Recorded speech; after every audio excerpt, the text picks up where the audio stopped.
السلام علیکم ورحمۃ اللہ وبرکاتہ۔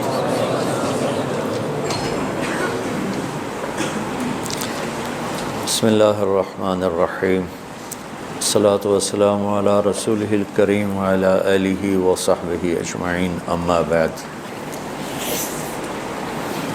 لموقف ساعۃ فی العلم خیر من قیام لیلۃ القدر عند الحجر الاسود۔ چند گھڑیاں علم کی جو مجلس ہوتی ہے وہ شب قدر بیت اللہ کے سامنے حجر اسود کے سامنے کھڑے ہو کر کوئی ساری رات عبادت کرے تو چند گھڑیاں علم کی مجلس اس سے زیادہ اللہ کو پسند، محبوب اور قیمتی ہے۔ تو لیلۃ القدر خیر من الف شہر ہے، اور حرم میں ایک نیکی 1,000 کے برابر ہو جاتی، تو وہ ایک رات 1,00,000 راتوں کے برابر ہوگی۔ تو ضرب تقسیم تم خود ہی کر لینا۔ آج کچھ باتیں بڑی اہم ہیں، سارا قرآن ہی اہم ہے، کوئی ایک لفظ کیا ایک زیر زبر بھی غیر اہم ہے، لیکن آج کی باتیں گھر کی زندگی سے متعلق اور کچھ جناب رسول اللہ صلی اللہ تعالیٰ علیہ وسلم کی ذات گرامی اور ان کے عظمت سے متعلق ہیں۔ جب اسلام ابتدا میں تھا تو حرم شریف میں تو مکہ ہی تھا، وہیں نماز فرض بھی کوئی نہیں تھی۔ 10 سال کے بعد نماز فرض ہوئی۔ جب آپ ہجرت کر کے مدینہ تشریف لے گئے تو 18 ماہ بیت المقدس کی طرف نماز پڑھتے رہے، اور ان میں اتنا فرق ہے، ادھر بیت المقدس اور ادھر بیت اللہ۔ مدینہ میں بیت اللہ جنوب کی طرف، تو شمال میں بیت المقدس اور ادھر مکہ۔ اب کی بڑی تمنا تھی کہ جو قبلہ ابراہیمی ہے وہ میرا کعبہ بن جائے، وہ میرا قبلہ بن جائے، یہ آپ کی تمنا تھی۔ تو 18 مہینے آپ اس طرف منہ کر کے پڑھتے رہے۔ تو بنو سلیم کی ایک معزز خاتون تھیں، برا بن معرور رضی اللہ تعالیٰ عنہ کی والدہ، برا بن معرور، وہ بیمار ہو گئیں۔ تو ان کا حال پوچھنے کے لیے آپ تشریف لے گئے ان کے محلے میں، وہ تھوڑا فاصلے پہ تھا، پیدل گئے۔ تو انہوں نے کہا یا رسول اللہ، کھانا کھلائے بغیر ہم آپ کو واپس نہیں بھیجیں گے۔ تو ہم نے کہا ٹھیک۔ تو انہوں نے بکرا ذبح کیا، پکایا، تیار کیا، کھلایا۔ اتنے میں عصر کی نماز کا وقت ہو گیا۔ تو مسجد قبلتین کا نام سنا نا آپ، قبلتین۔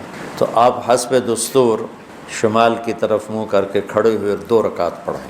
جب آپ 2 رکعت کے تشہد میں تھے تو یہ آیت نازل ہوئی، قد نری تقلب وجهک فی السماء فلنولینک قبلۃ ترضاها فول وجهک شطر المسجد الحرام وحیثما کنتم فولوا وجوہکم شطرہ ان الذین اوتوا الکتاب لیعلمون انہ الحق من ربہم وما اللہ بغافل عما یعملون۔ تشہد میں تھے۔ اچھا، ایک تو اس آیت میں جو میرے نبی کی جو شان ہے، ہم دیکھ رہے ہیں، اب بار بار آسمان کی طرف نظریں اٹھاتے ہیں کہ کب میرے اللہ کا حکم آئے گا اور میں قبلے کی طرف، ابراہیم کے بنائے ہوئے کعبہ کی طرف منہ کروں گا۔ تو قد نری تقلب وجهک فی السماء، تو اب اس کے بعد اگر اللہ فرماتے فول وجهک شطر المسجد الحرام، تو میرے محبوب اب آپ اپنا چہرہ بیت اللہ کی طرف پھیر دیں، تو کوئی کمی ہے مضمون میں؟ سری ماری جان دیں، یوں تو نہیں کیا جاتا۔ میں نے پوچھا ہے زبان سے بتاؤ، تم یوں کر رہے ہو، یہ تو بھینس کرتی ہے یا گائے کرتی ہے یا بیل کرتا ہے۔ اس میں ایک آیت کا اضافہ میرے نبی کی شان بتاتا، قد نری تقلب وجهک فی السماء، ہم دیکھ رہے ہیں، آپ بار بار آسمانوں کو دیکھتے ہیں کہ کب آئے گی وحی، فول وجهک شطر المسجد الحرام، ہم آپ کے اکرام میں کہہ رہے ہیں کہ آپ اپنا چہرہ ادھر پھیریے۔ اس کے بیچ ایک آیت آئی ہے، فَلَنُوَلِّيَنَّكَ قِبْلَةً تَرْضَاهَا، میرے محبوب ہم ضرور آپ کا رخ ادھر پھیریں گے جس پر آپ خوش ہو جائیں گے، راضی ہو جائیں گے۔ کمال، اللہ ساری دنیا سے کہتا ہے مجھے راضی کرو، اور خود کہتا ہے میرے محبوب میں نے آپ کو راضی کرنا ہے۔ کیا کمال، کیا بلند ہستی ہیں۔ اسی سے ہی میں پوری امت باغی ہوئی بیٹھی، ساری امت بغاوت۔ تو اس میں میرے نبی کی شان بڑی بلند ہو کے آئی ہے کہ اللہ آسمانوں سے فرما رہے ہیں کہ ہم میرے محبوب آپ کو خوش کر دیں، ہم آپ کو راضی کر دیں، آپ کو وہ قبلہ دیں گے جس سے آپ خوش ہو جائیں۔ اور وَلَسَوْفَ يُعْطِيكَ رَبُّكَ فَتَرْضَىٰ، یہ وہاں بھی یہی شان میرے نبی کی ہے کہ اللہ تعالیٰ فرما رہے ہیں میرے محبوب میں آپ کو اتنا دینے والا ہوں کہ آپ راضی ہو جائیں۔ تو بھائیو، جب میرا اللہ اپنے محبوب کی اس طرح عزت احترام کرتا جبکہ وہ خالق اور وہ مخلوق، یہ عبد وہ معبود، وہ مالک یہ مملوک، اور اللہ آپ سے ایسا پیار عزت اکرام کا معاملہ فرما رہا ہے۔ ہم تو آپ کی امت ہیں، سیرت کی زندگی پڑھو اور ہر چیز میں اپنے نبی کی نقل اتارنے کی کوشش کرو۔ ہم صرف داڑھی رکھن اور پگڑی باندھنے کو کہتے ہیں، یہ ہم نے سنت پہ عمل کر لیا۔ یہ تو دو چھوٹی چھوٹی سنتیں ہیں، پگڑی باندھ لی، داڑھی رکھ لی، اسی سے وہ کہتا بس میری تو زندگی پوری ہو گئی۔ نہیں، میرے نبی نے رات کیسے گزاری، دن کیسے گزارا، بیوی سے کیسے چلے، بچوں کے ساتھ کیسے چلے، دوستوں کے ساتھ کیسے چلے، دشمن کے ساتھ کیسے چلے، کاروبار زندگی میں کیسے چلے، اس میں آپ کی قدم بقدم غلامی کرنا، یہ بھی میرے رب کو بڑی پسند ہے، بہت خوبصورت ہے۔ تو ایک آپ سے میں نے یہ بات عرض کرنی تھی کہ ہم مدرسوں میں پڑھ کر بھی اللہ کے نبی کی سیرت سے غافل ہوتے، چونکہ پڑھائی نہیں جاتی، سارا زور فقہ ہی ہے۔ اور وہ پہلے وہ فارسی سے پہلے بہشتی زیور شروع ہوتا ہے، پھر وہ ہوتی تھی ایک مالا بدھا مینو فارسی کی کتاب، ہم نے تو آپ کو دکھائی بھی نہیں، پڑھانا تو دور کی بات، پھر وہ شروع ہو جاتی ہے۔ اور پھر اس کے بعد ہم نے پڑھی منیت المسلی، پھر نور الازا، پھر قدوری، پھر کنز، پھر شرح وقایا، پھر ہدایہ، عقل ہی خشک ہو گئی فقہ پڑھ کے۔ تو علم میرے رب کا قرآن ہے اور علم میرے نبی کا فرمان ہے، ان دو ہستیوں کی بات کو لینے میں کوئی حیل و حجت نہیں ہے۔ اس کے بعد سب کا سارے کے سارے صحابہ سے لے کر آخر تک کسی کا قول لیا جائے گا، کسی کا چھوڑا جائے گا۔ رفع یدین کی روایت کرنے والے کتنے صحابہ ہیں؟ شیخ یہ حدیث متواتر، رفع یدین حدیث متواتر 70 صحابہ نے رفع یدین کی حدیث نقل کی۔ ہم لیتے ہیں؟ نہیں لیتے ہیں۔ ہم عبداللہ بن مسعود رضی اللہ تعالیٰ عنہ کی روایت لیتے ہیں، یا چند اور صحابہ ہیں۔ تو صحابہ میں بھی بات کسی کی لی جائے گی، کسی کی چھوڑی جائے گی۔ اور مسح علی الجوربین کتنے صحابہ سے مروی ہے، ہم نے کوئی لی ہے؟ ہم موضع پر مسح کرتے ہیں۔ یہ میں آپ کو مثال دے رہا ہوں۔ قرات خلف الامام کی کتنے صحابہ راوی ہیں، ہم نے نہیں لی، ہم دوسرے کہ اس کے ہیں وَإِذَا قَرَأَ فَأَنصِتْ، اس کا پتہ نہیں راوی کون ہے، ہم نے وہ لے لی ہے۔ تو صحابہ کی بھی صرف دو ہستیاں ہیں، اللہ اس کا رسول، جو کہہ رہے ہیں ٹھیک، مَا آتَاكُمُ الرَّسُولُ فَخُذُوهُ وَمَا نَهَاكُمْ عَنْهُ فَانْتَهُوا، روک دے رک جاؤ، کہے کر دو، یہ اللہ اس کے رسول کی شان ہے۔ باقی سب کے پر یہ قانون لاگو نہیں ہوتا۔ تو ہمارا علاقہ چونکہ ہندوؤں سے مسلمان ہوا، اور ہندو میں دیوتا ہوتے تھے، اوتار ہوتے تھے، برہمن ہوتے تھے، اور ان کے بڑے بڑے وہ پروہت ہوتے تھے، تو وہ تقریباً ہندو ان کو خداؤں کے قریب لے جاتے تھے، بلکہ وہی ان کے بھگوان ہوتے تھے۔ ہم اس معاشرت سے اسلام میں آئے، ہم نے یہاں اپنے بزرگوں کو، اولیاء کو اس طرح مان لیا جیسے نبی ہوتے ہیں، کہ جیسے نبیوں سے کوئی خطا نہیں ہوتی، ان سے بھی کوئی خطا نہیں ہوتی۔ جیسے نبی کی بات پتھر کی لکیر ہے، ان کی بات بھی پتھر کی لکیر ہے۔ پتھر کی لکیر صرف میرے نبی کی بات ہے، اور پتھر کی لکیر صرف میرے اللہ کی بات ہے۔ ان دونوں کی عظمت اپنے دلوں میں اتارو۔ تو اللہ کو پڑھنا ہے تو قرآن پڑھو، کہ میرا اللہ قرآن میں اپنے آپ کو کیسے بتاتا ہے۔ نبی کو پڑھنا ہے تو سیرت پڑھو، تاکہ آپ کے سامنے میرے نبی کی خوبصورت زندگی آئے اور آپ کو پتہ چلے زندگی گزارنے کیسے ہے۔ نیت کرتے ہو نا؟ یہ ایک بات تھی میرے اس میں،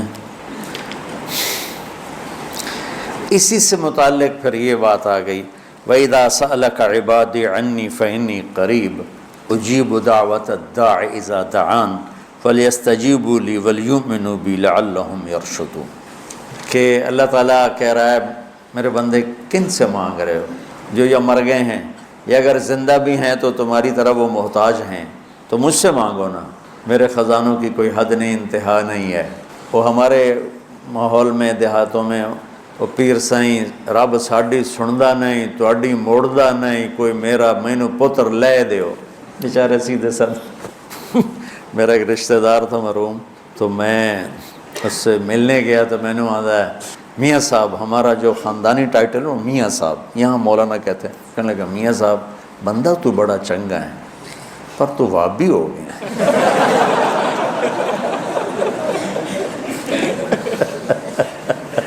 میں کیا وہ میں کیویں وابی ہو گیا کہ تو پیراں نوں نہیں مننا ہے؟ کہتے ہیں میرا تو اپنا پیر ہے قادری سلسلے دا، میں تو وہ ہاتھ تے بیعت ہوئے ہویا، اسی پیراں نوں مننے آئے پر اے نہیں ہے بھئی پیر پتر دے وے، پتر اللہ دیندا ہے، کہ لا ایہ تا گل ہوئی۔ ہر پیر دا رب کوٹا بنایا ہے، وہ اپنے کوٹے چو لے کے دے دیندا ہے۔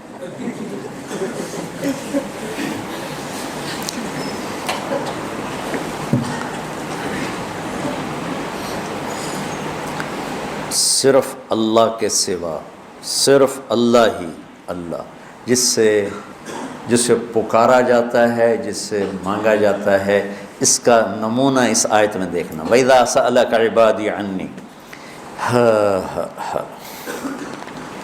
جب میرے بندے میرے بارے میں آپ سے پوچھیں تو میں بہت قریب ہوں، پکارنے والے کی دعا کو پر جواب دیتا ہوں جب وہ مجھے پکارتا ہے، لہٰذا تم میری پکار پہ لبیک کہو، مجھ پہ ایمان لاؤ، ہدایت پاؤ گے۔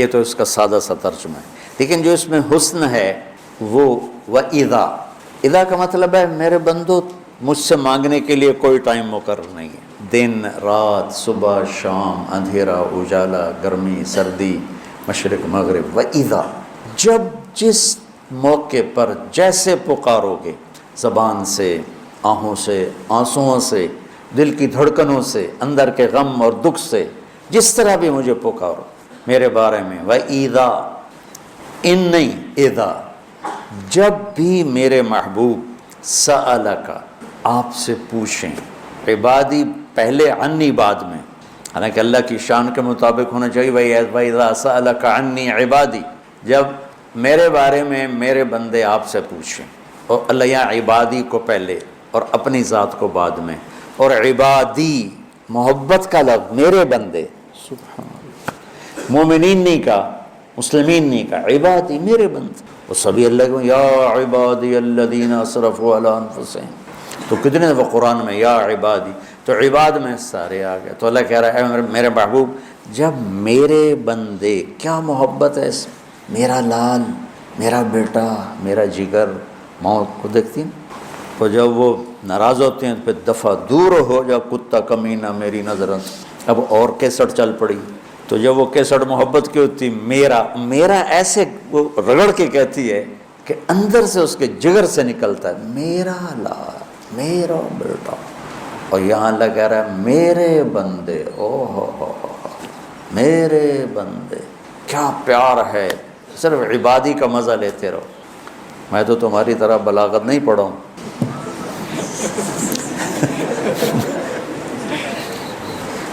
اپنے ذوق کی وجہ سے، میرا ادبی ذوق ہے، شاعرانہ ذوق ہے،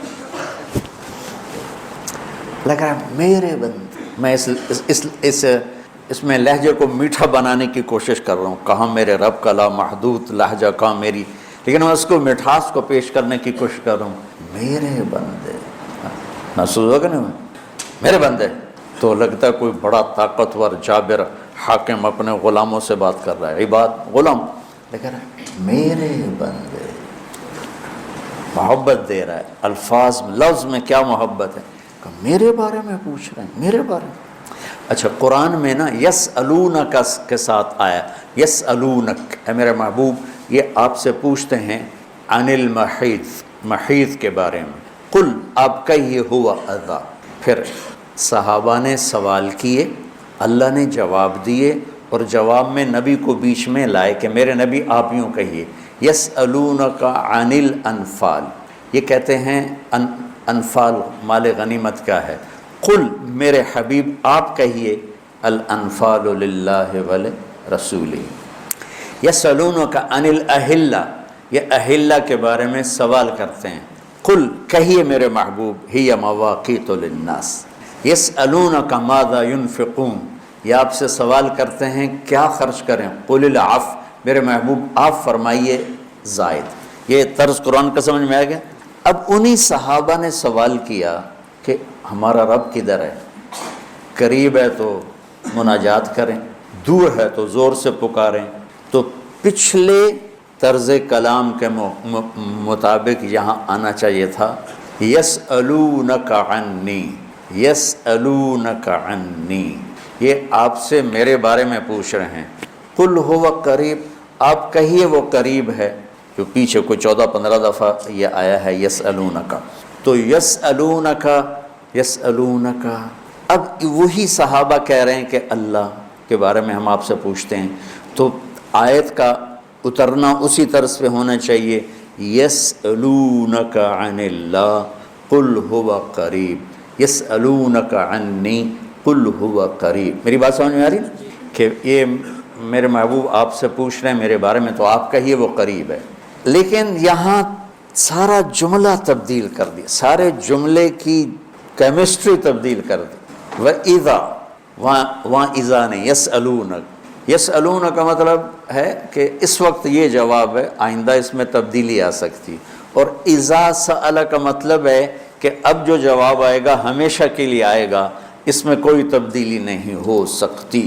وَإِذَا اور یسألون، اب یہ میرے بندے میرے بارے میں پوچھیں تو آگے اللہ نے کہنا تھا کہیے میں قریب ہوں، اللہ کہتا ہے فإنی قریب، میں قریب ہوں۔ میں پوچھتا ہوں کہ بھائی مولانا زبیر صاحب کدھر ہیں، تمہارا نام کیا ہے؟ میں کہتا ہوں سعید، مولانا سعید صاحب، مولانا زبیر صاحب کدھر ہیں، تو آپ کہیں گے جی وہ بیٹھے ہیں، ٹھیک ہے۔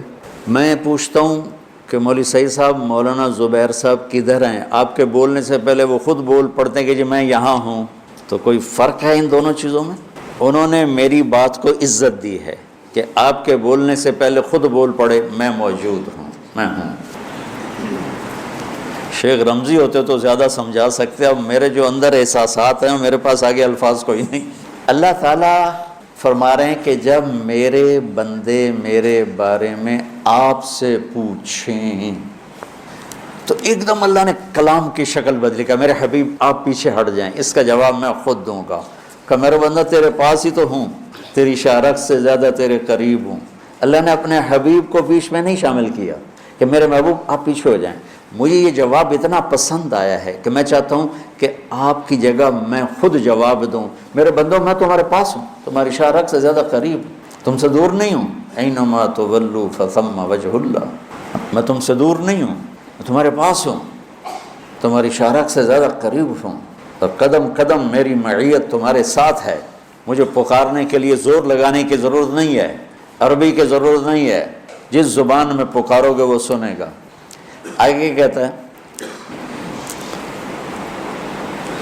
اجیب دعوت الداع اذا دعان، میں تیرے پاس تیرے قریب، ایک ہے دعا ایک ہے دعوت۔ دعوت ہوتا ہے ایک دفعہ بلانا، اور دعا ہوتا ہے بار بار بلانا، مانگنا، پکارنا۔ اور میرا رب کہہ رہا ہے زندگی میں کسی نے مجھے ایک دفعہ بھی پکارا تو میں لبیک کہتا۔ دعوت، دعوت، دعا نہیں، دعوت۔ دعا ہم تو ہر وقت 5 وقت نماز پڑھتے ہیں، اللہ کو پکارتے ہیں، تہجد پڑھتے ہیں، نفل پڑھتے ہیں، اشراق پڑھتے ہیں، قرآن پڑھتے ہیں، ذکر کرتے ہیں، ہم اللہ کو پکارتے ہیں۔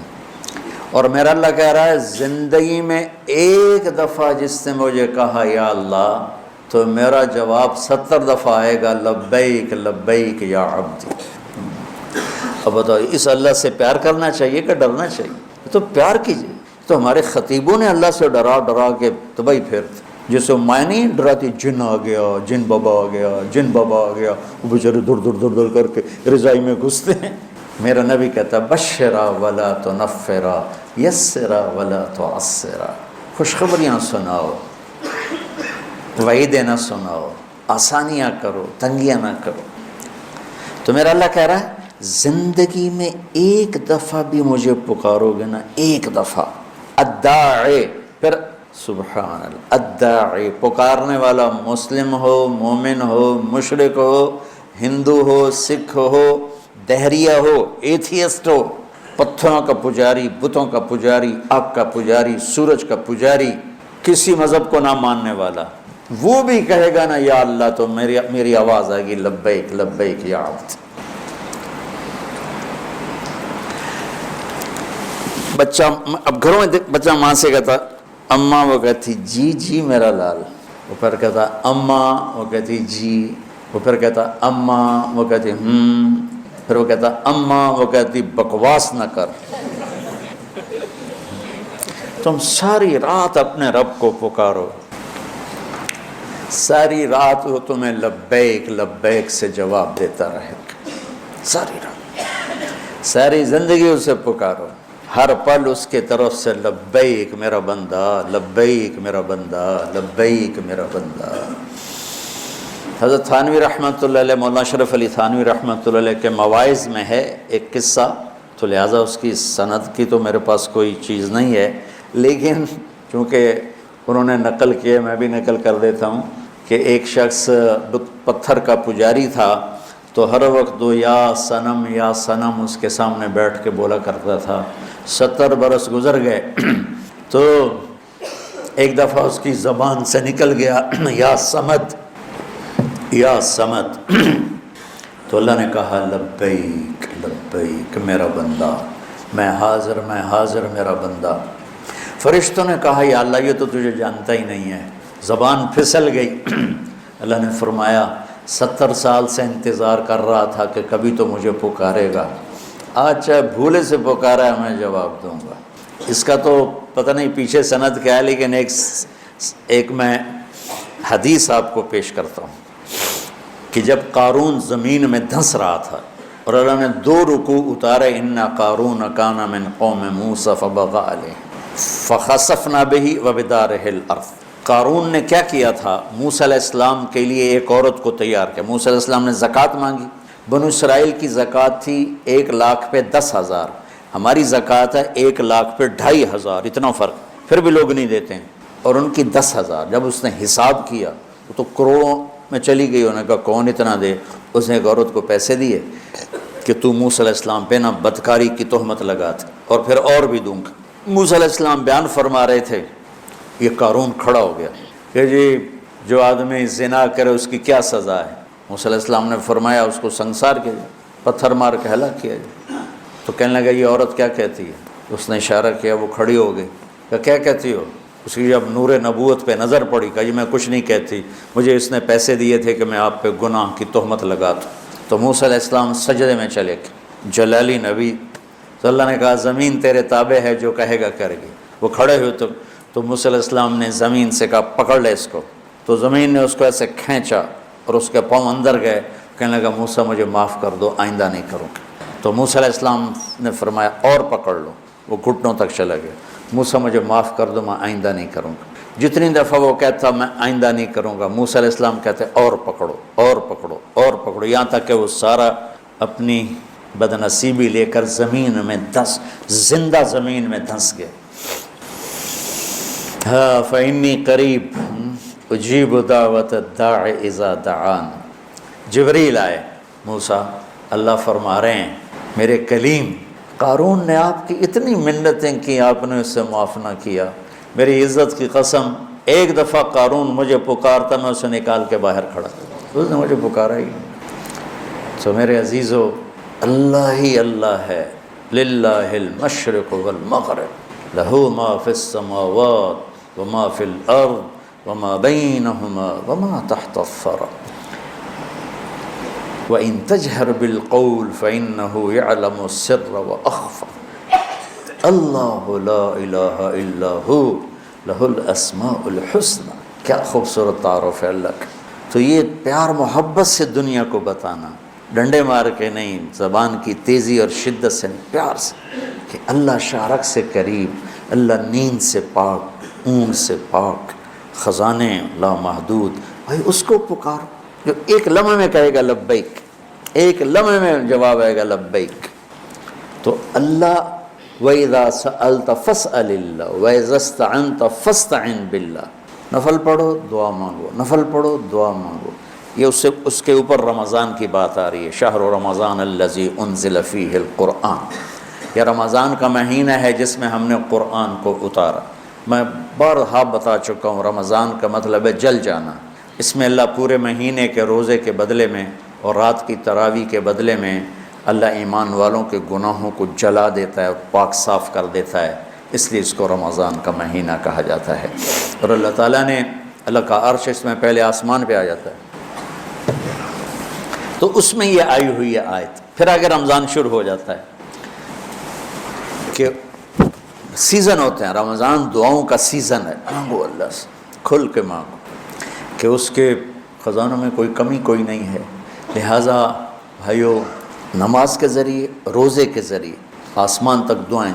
1996 میں ایک مسئلے میں پھنس گیا. تو کوئی اتنی وہ مشکل تھا کہ وہ کوئی شکل نظر نہیں آ رہی تھی اس کے حل ہونے کی. تو میں نے روزے رکھنے شروع کر دیے. تو ہمت تھی، قوت تھی، سر درد نہیں ہوتا تھا. اب تو روزے کی وجہ سے جو ہی ظہر کا وقت آتا ہے تو سر درد کا حملہ ہوتا ہے پیٹ خالی ہونے کی وجہ سے. تو مسلسل میں نے 20 روزے رکھے، مسلسل. یہاں تک اس میں ہمارا ایک سفر کراچی کا تھا.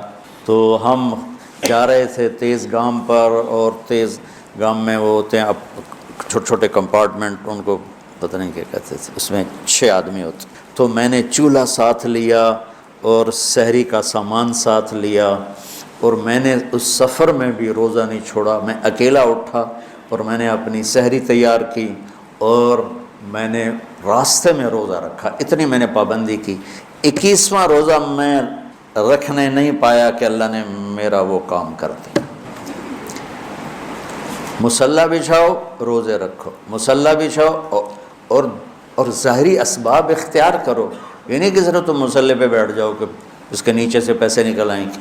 ہمارا ایک ساتھی تھا، وہ یقین کی باتیں سن سن کو اس نے ایک پتھر اٹھا کے نا بستر میں رکھ لیا، اور روزانہ تہجد میں کہتا بنگالی تھا، یا اللہ اس پاتھر کو سونا بنا دے، یا اللہ اس پاتھر کو سونا بنا دے. وہ 4 مہینے لے کے پھرتا رہا، وہ پاتھر سونا تو بنا نہیں، پھر اس کو پھینک دیا.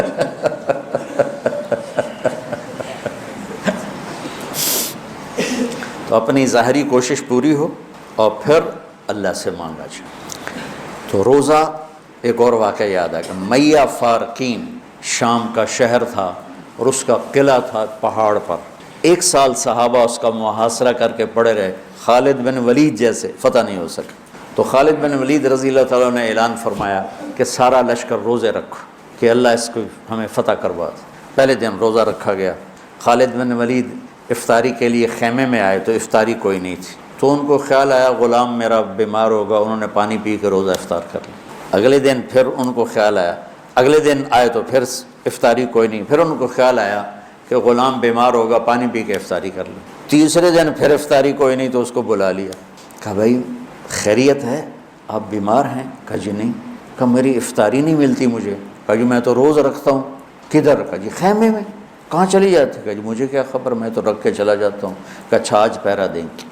تو جب اس نے لا کے افطاری رکھی اور یہ ایک طرف چھپ کے بیٹھ گئے تو ایک کتا آیا اور خیمے کے پیچھے سے وہ گھسا اور وہ جو روٹی پڑی تھی اس کو منہ میں ڈالا اور بھاگ پڑا. خالد بن ولید فرمانے لگے یہ کچھ اس کے پیچھے راز ہے. انہوں نے کتے کے پیچھے دوڑ لگا دی اور کتا آگے آگے، خالد بن ولید پیچھے پیچھے. تو وہ کتا ایک ندی سی تھوڑے تھوڑے پانی والی ندی میں گھسا، وہ بھی گھسے. آگے ایک چھوٹا سا سوراخ تھا، اس میں گھس گیا. خالد بن ولید لمبا قد اور پتلے جسم کے تھے، دیکھنے میں لگتے تھے جیسے کوئی مکے دی مارن، لیکن انہوں نے پہاڑوں کو راستے سے ہٹا دیا. سیف اللہ، اللہ کی تلوار. زید بن، آپ نے موتا کا لشکر بھیجا تو آپ نے کہا تمہارے امیر ہیں زید بن حارثہ، یہ شہید ہو جائیں تو پھر جعفر ہیں آپ کے چچا زاد، یہ شہید ہو جائیں تو پھر عبداللہ بن رواحہ، یہ شہید ہو جائیں تو پھر جس کو چاہو امیر بنا لینا. تو خالد بن ولید رضی اللہ تعالیٰ عنہ کی پہلی جنگ تھی یہ موتا. اسلام لائے اور یہ جنگ پیش آ گئی، صلح حدیبیہ کے بعد کی بات ہے. تو یہ موتا اردن میں ہے، میں وہاں 2 دفعہ گیا ہوں.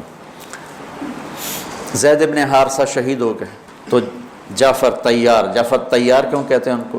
کہ ان کو جھنڈا پکڑا تو انہوں نے ہاتھ کاٹ دیا، تو انہیں دوسرے ہاتھ میں لے لیا، انہیں وہ ہاتھ کاٹ دیا، تو کٹے ہاتھوں سے جھنڈے کو یوں چمٹا لیا، انہیں پیچھے سے کاٹ دیا تو جھنڈا گر گیا.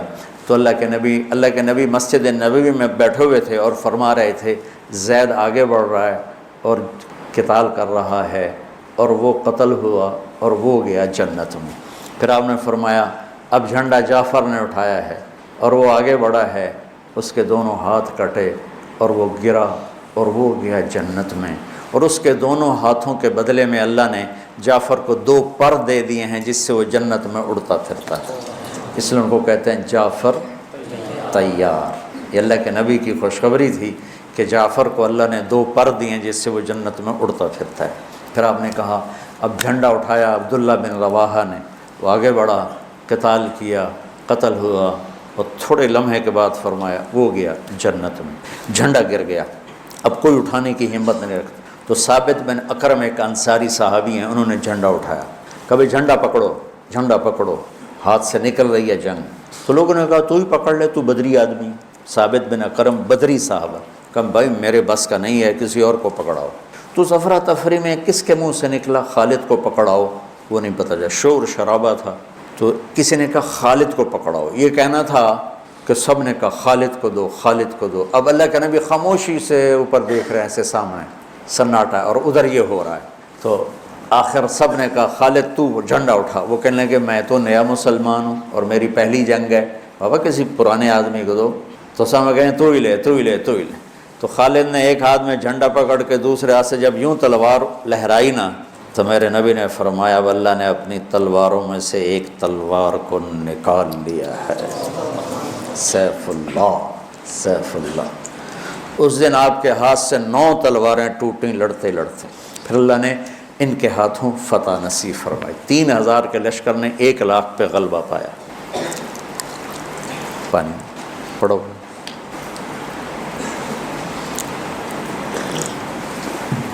تو وہ اس سوراخ میں گھس گئے تھے پتلے، تو چلتے رہے سے رینگتے وہ سوراخ قلعے کے اندر جا کے کھلا. اللہ نے روزے کی برکت سے ایک کتے کے ذریعے سے راستہ دکھا دی. تو حضرت خالد بن ولید نے کہا بھائی 100 آدمی تیار ہو جاؤ، پتلے، آج رات فتح ہے انشاءاللہ. تو ان کو لے کے گھسے، صرف 88 اندر جا سکے، 12 ذرا تھوڑے سے ہیوی تھے وہ نہیں گھس سکے. تو 88 آدمیوں کو لے کر وہ اس سوراخ میں سے رینگتے ہوئے قلعے میں داخل ہوئے اور جا کے حملہ کیا، اور اللہ نے دروازہ کھول دیا، اللہ نے فتح نصیب فرمائی. تو روزہ اور نماز دنیا اور آخرت کے کام بنانے کا وسیلہ اور ذریعہ ہے اگر ہم اس کو یقین کے ساتھ کریں. جب مشکل پیش آئے اپنا ظاہری سبب بھی اختیار کرو اور نماز بھی پڑھو. 1984 میں ہمیں 3 سال نقصان ہوا، 81 82 83.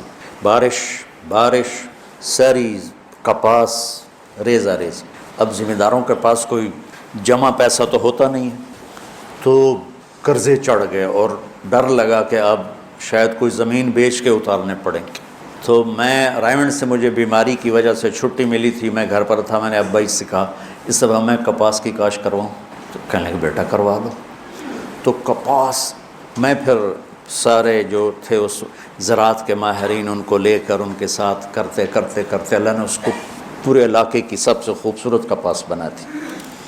اب مجھے کسی نے کہا اس پر نا سپرے میں 1 کلو یوریا ڈال کر نا پر ایکڑ 1 کلو یوریا کا سپرے کر دو پانی کے ساتھ اور دوا کے ساتھ. میں نے کہا اس سے کیا ہوگا؟ کیسے پتوں پر ڈائریکٹ جب پڑے گی نا کھاد تو وہ جلدی سبز ہو کر. میں نے کہا ٹھیک ہے. وہ مجھے یاد نہ رہا، میں نے 1 کی بجائے 5 کلو ڈال دی. اچھا شام کو ہم اپنے تایا مرحوم کے ڈیرے میں اکٹھے بیٹھے تھے، تو وہ میری کپاس کی بڑی تعریف ہو رہی تھی.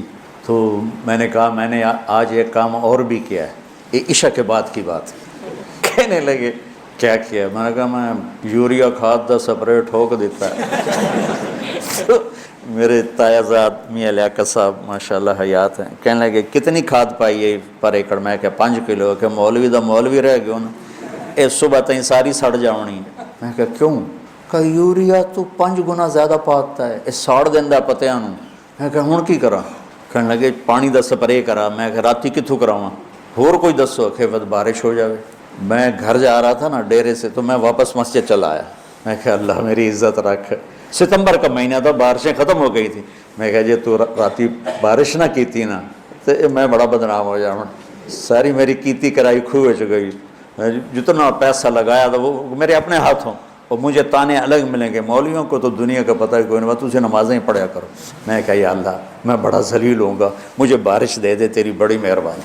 تہجد میں گڑ گڑ گڑ گڑ کی آوازیں آئیں تو میری آنکھ کھلی تو بارش کا ایسے طوفان، میں کہہ رہا کم بن گیا۔ تو فجر کی نماز بڑی مشکل سے میں پہنچا مسجد میں نکلا تو آگے میرا کزن آ رہا تھا، کہنے لگا ساڈا کی قصور ہے؟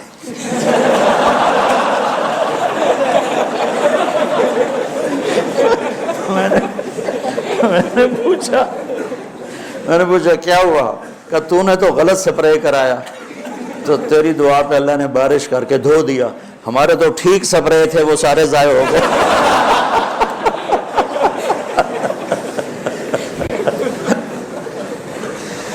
تو بچوں، نماز اور روزہ ظاہری اسباب کے ساتھ بہت بڑی طاقت۔ نماز سے دل لگاؤ، روزے سے دل لگاؤ۔ میں بہت روزے رکھتا تھا جب مجھے سر درد نہیں ہوتا تھا، کیونکہ مجھے بھوک پیاس مجھے گراتی نہیں تھی نا، مجھے احساس ہوتا تھا۔ اب جوان ہو، آگے ایک اور بڑا خوبصورت مضمون آ رہا ہے روزے کے ساتھ ہی، احل لکم لیلۃ الصیام الرفث الی نسائکم ہن لباس لکم وانتم لباس لہن۔ لگتا ہے بڑے ہی بھوکے بیٹھے ہو۔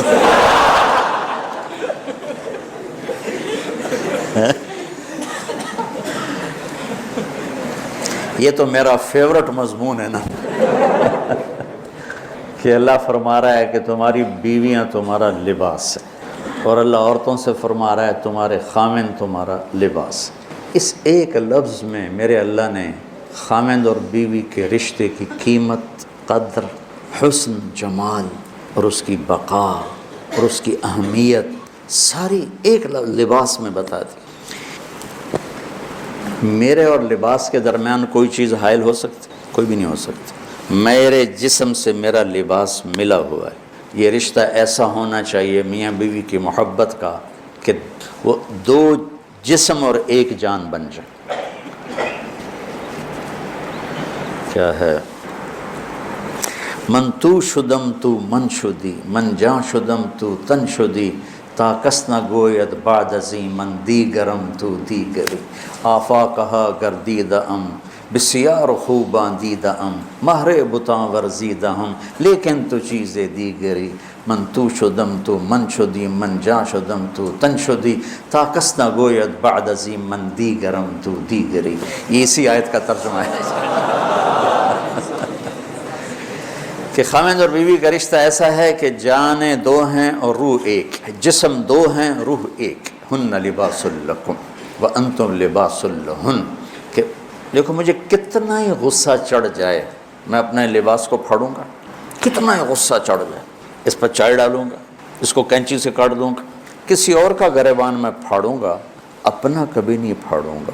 کتنا ہی بیوی پہ غصہ آ جائے یا بیوی کو کتنا ہی خامند پہ غصہ آ جائے، ایسے بول نہ بولے کہ محبت کا لباس پھٹ جائے۔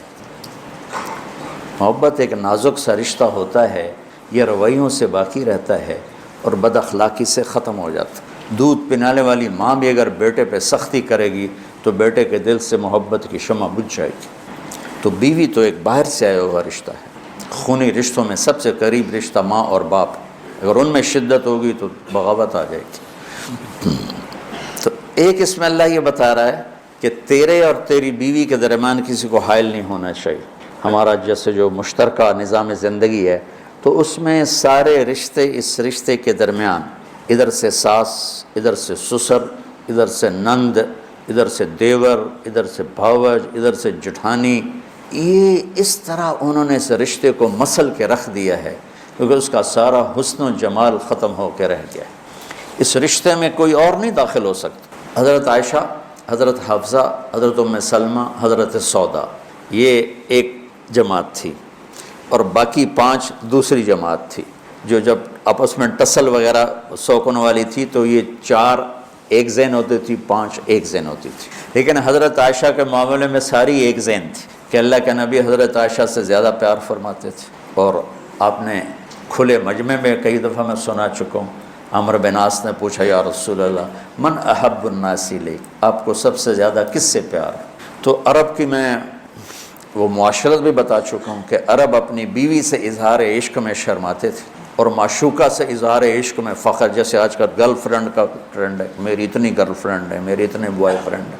برباد ہوگی ہماری معاشرت، ہمارے بچے بچیاں، اس نظام تعلیم نے انہیں تباہ کر کے رکھ دی، اور انسانیت آنسو بہاتی، جو سود اخلاقی پستی ہے۔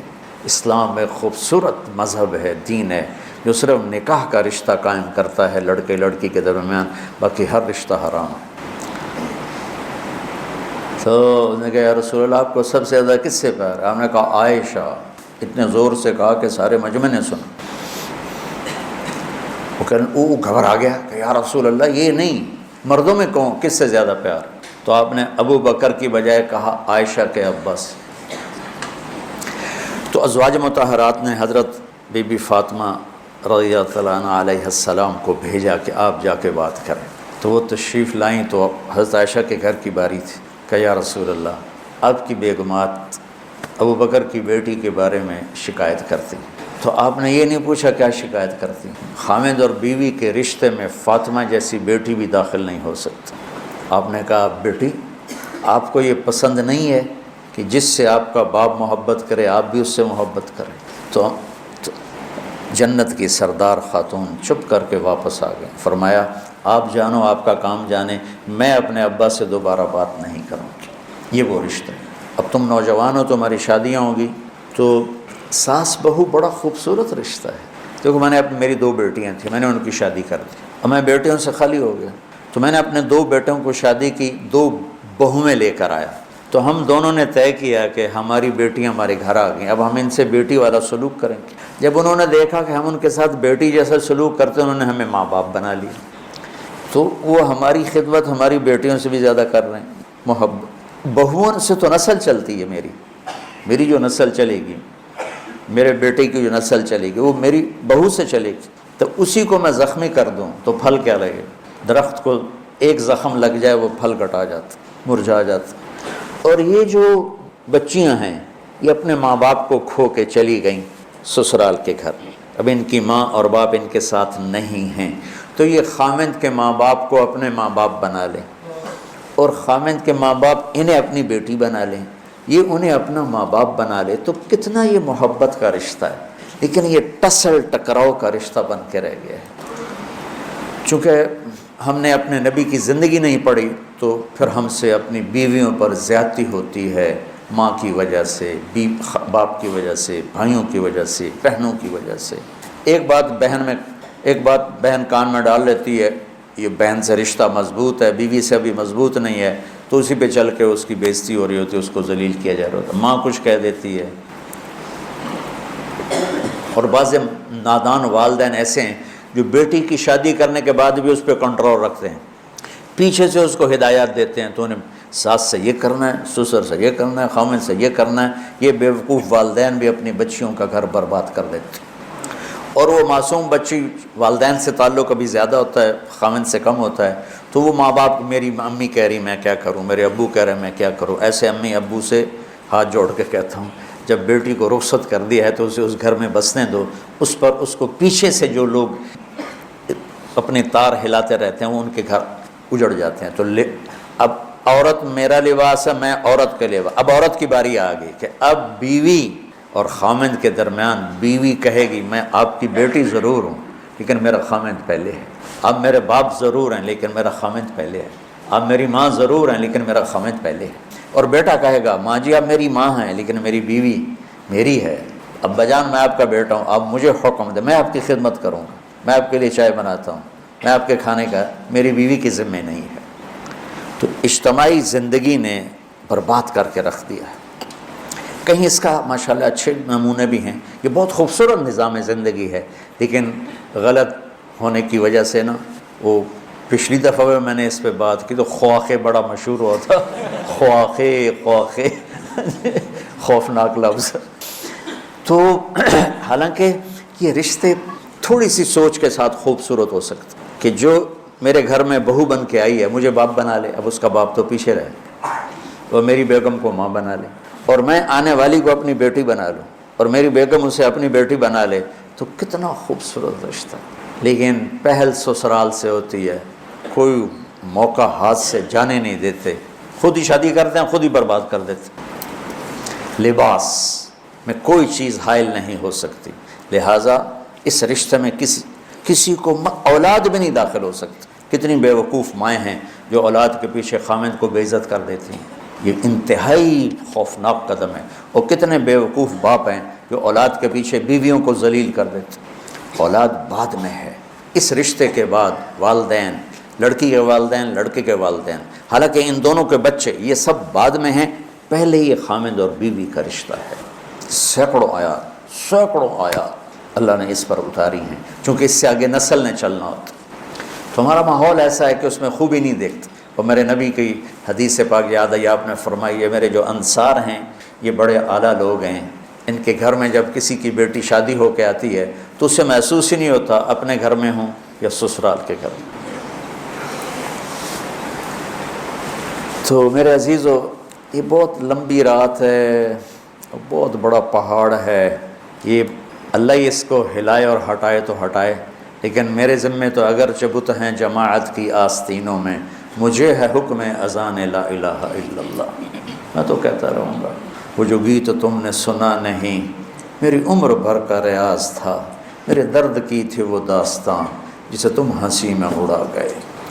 گھر کی زندگی کو کسی نے نہیں میں دعویٰ ایسے، اللہ مجھے معاف فرمائے، میں دعوے کے طور پہ نہیں کہہ رہا ہوں، اللہ کی نعمت کے طور پہ کہہ رہا ہوں کہ جس طرح اللہ نے مجھ سے، میرے ذریعے سے، میرے نبی کی گھر کی زندگی کو لوگوں کے سامنے پیش کروایا، یہ پہلی دفعہ ہوا ہے۔ بس عبادات عبادات عبادات عبادات۔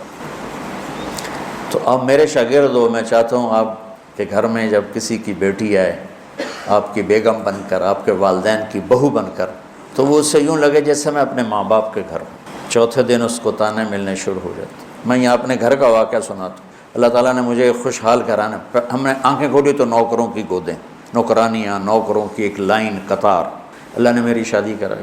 گھر کا کلچر، اور میری والدہ شوق سے کبھی کوئی سالن بنائے تو بنائے، ورنہ نوکرانیاں، نوکر۔ اس لیے میری ماں کو نہ زیادہ اچھی روٹی پکانی آتی تھی، نہ سالن پکانا آتی، ہمیں گزارا ہی کر دیا ہے کہ کرنا ہی نہیں پڑا۔ اب میری شادی ہو گئی، میری بیگم فیصل آباد سے شہری لڑکی، ہم دیہات کے جانگلی لوگ، کوئی عیدیں ہمیں نا کہ یہ کیا کہتے ہو، اس کا کیا مطلب، وہ پراؤ راؤ، وہ بیچاری سارا دن گم سم بیٹھی رہے اور مجھے روئے، مجھے تو سمجھ میں نہیں آتا اب لوگ کیا باتیں کرتے۔ یہ اس کی کیفیت۔ اور جرگہ بیٹھ گیا، اب ساری بڈھیاں، چاچیاں، پھوپھیاں، بہناں اکٹھے ہو گئے، مقدمہ کی ہے، تیری ماں سارا دن چولہے تے سڑ دیے تے بیگم تیری پلنگ تے ٹھوکتے بیٹھی ہوندی۔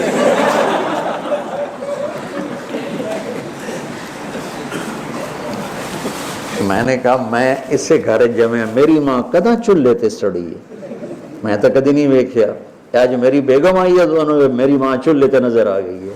یہ کلچر ہے، یہ ماں سب کچھ ہوتے ہوئے بھی وہ چونچ لگا رہی ہیں اور وہ نشر لگا رہی ہیں۔ اس معاشرت کو بدلنا ہے بچوں۔ اور پھر لباس کا دوسرا کیا مطلب ہے؟ لباس مجھے خوبصورت بناتا ہے۔ خاوند بیوی کا رشتہ ایک دوسرے کو خوبصورت بنا دیتا ہے۔ کبھی اونچ نیچ ہو جائے، جیسے لباس کسی جگہ کیل سے پھنس کے پھٹ جاتا ہے تو ہم اس کو ویسے ہی چھوڑتے کہ فوراً سیتے ہیں، تو کبھی اونچ نیچ لباس میں ہی یہ اشارہ ہے کہ اونچ نیچ بھی ہوگی، سوئی دھاگا لے کے فوراً تم اپنا لباس سیتے ہو، جو بیوی سے ہو یا خاوند سے ہو، فوراً اس کو محبت کے سوئی دھاگے سے سی کر ایک کر دو۔ ہم داغ نہیں لگنے دیتے ہیں، کھانا کھانے سے پہلے یوں آستینیں چڑھا لیتے ہیں کہ کہیں سالن نہ لگ جائے۔ آگے سامنے کوئی تولیہ بچھا لیتے ہیں کہ سالن پہ کوئی چیز نہ لگ جائے، بیوی کے دل پہ داغ نہ لگنے پائے تمہاری بدتمیزی سے، اور خامند کے دل پہ داغ نہ لگنے پائے بیوی کی بدتمیزی سے۔ میرے نبی نے فرمایا اگر میری شریعت میں سجدہ ہوتا تو میں بیوی کو کہتا خامند کو سجدہ کر، اور جس عورت سے جس کی بیوی خامند سے ناراض ہو گئی بغیر کسی شرعی عذر کے، ساری رات اس پہ اللہ اور اس کے فرشتوں کی لعنت برستی رہتی۔